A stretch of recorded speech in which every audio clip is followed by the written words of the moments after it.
Ако искате да се отървете от вашата хиперлордоза, изгледайте този клип до края и ще разберете кои мускули и как да разтягате, за да подобрите вашата поза на тялото. Започваме с стречинг на главният отговорник от схванатите мускули за хиперлордозата.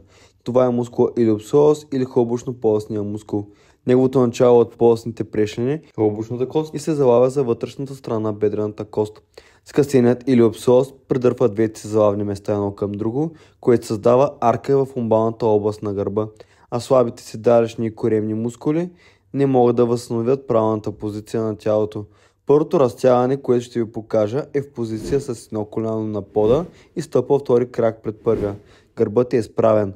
Бавно завъртваме долната част на таза напред, като нямаме движение в краката или в гърба.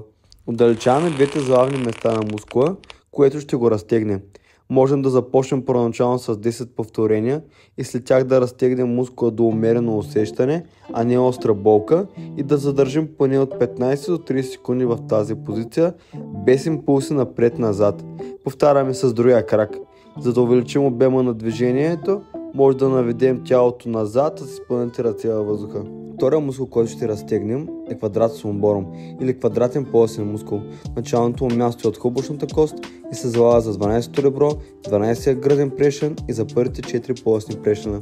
В този клип ще ви покажа как да разтегнем този мускул в две позиции. Първият стречинг ще бъде от колене, вдигаме едната ръка нагоре и навеждаме тялото към противоположната страна, докато не се усети умерено опъване. Пак може да изпълним първо в 10 повторения и накрая да задържим разтягането минимум от 15 до 30 секунди. Стараем се да не движим таза. В стоеж стречингът е по същият начин, но в тази позиция имаме възможност да увеличим обема на разтягане, като преместим крака от страната на вдигнатата ръка, зад и страни другия крак. Последният мускул за този клип, който ще разтегнем, е сгъвача в тазобедрената става, или по-конкретно квадрицепса. Три от главите на този четириглав мускул започват от бедрената кост, а четвърта започва от хълбочната кост на таза. И четирите глави се залавят едновременно с едно сухожилие за големия пищял на подбедрицата. Ще ви предложа два начина, с които можете да го разтегнете. Ако сте по-мобилни, от стоеж може да хванете глезена с една ръка и да издърпате подбедрицата назад и нагоре. Ако изместите цялото бедро назад, ще увеличи разтягането на най-дългата глава на мускула, rectus femoris. По-лесен стречинг за изпълнението е от лицев лек. Хващате глезена отново и издърпвате подбедрицата. Може и да помолите някой друг да ви помогне с разтягането, като натисне глезена.